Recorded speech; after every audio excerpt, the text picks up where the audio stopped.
Sahabat Pustaka Suara, kita lanjutkan membaca buku Khusyuk dalam Sholat tulisan Ustadz Syafri Muhammad Nur LC. Kali ini kita akan masuk ke dalam bab hukum khusyuk dan tempatnya khusyuk.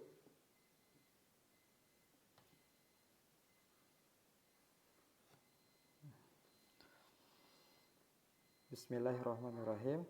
Dijelaskan dalam kitab Al-Mawsu'ah Al-Fiqhiyah Al-Kuwaitiyah bahwa para ulama berbeda pandangan tentang hukum khusyuk dalam sholat.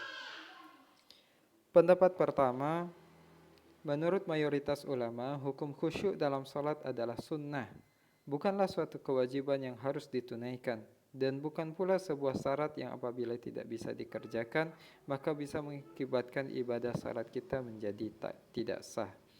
Adapun yang mendasari dari pendapat ini adalah sebuah hadis yang diriwayatkan oleh Abu Hurairah radhiyallahu anhu, yang artinya dari Abi Hurairah radhiyallahu anhu bahwa Nabi SAW melihat seseorang memainkan jenggotnya ketika sholat, maka beliau berujar, seandainya hatinya khusyuk, maka khusyuk pula anggota badannya. Hadis riwayat At-Tirmizi.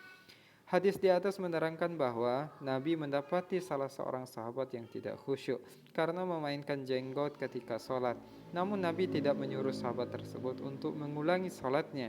Hanya saja beliau berkomentar setelah melihat kasus tersebut dengan kata, seandainya hatinya khusyuk, maka khusyuk pula anggota badannya. Pendapat kedua, yaitu sebagian ulama dari mazhab Hanafi, Maliki, Syafi'i, dan Hambali memandang bahwa hukum khusyuk dalam sholat adalah fardu atau wajib. Namun apabila tidak bisa mengaplikasikan pada saat sholat, maka sholatnya tidak batal karena perkara tersebut dianggap ma'fu anhu atau dimaafkan. Pendapat ketiga, yaitu sebagian ulama memandang bahwa hukumnya fardu, dan apabila ketika sholat namun tidak bisa khusyuk, maka sholatnya menjadi batal. Pendapat keempat, sebagian ulama lain memandang bahwa khusyuk merupakan syarat sah dari ibadah sholat.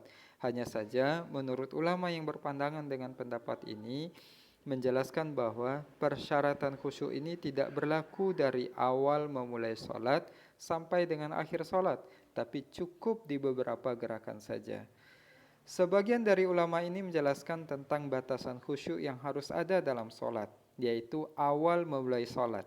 Jadi, ketika seseorang mengucapkan takbiratul ihram, maka pada saat itu disyaratkan baginya untuk menghadirkan kekhusyuan. Kalau sampai tidak khusyuk, maka sholatnya menjadi tidak sah.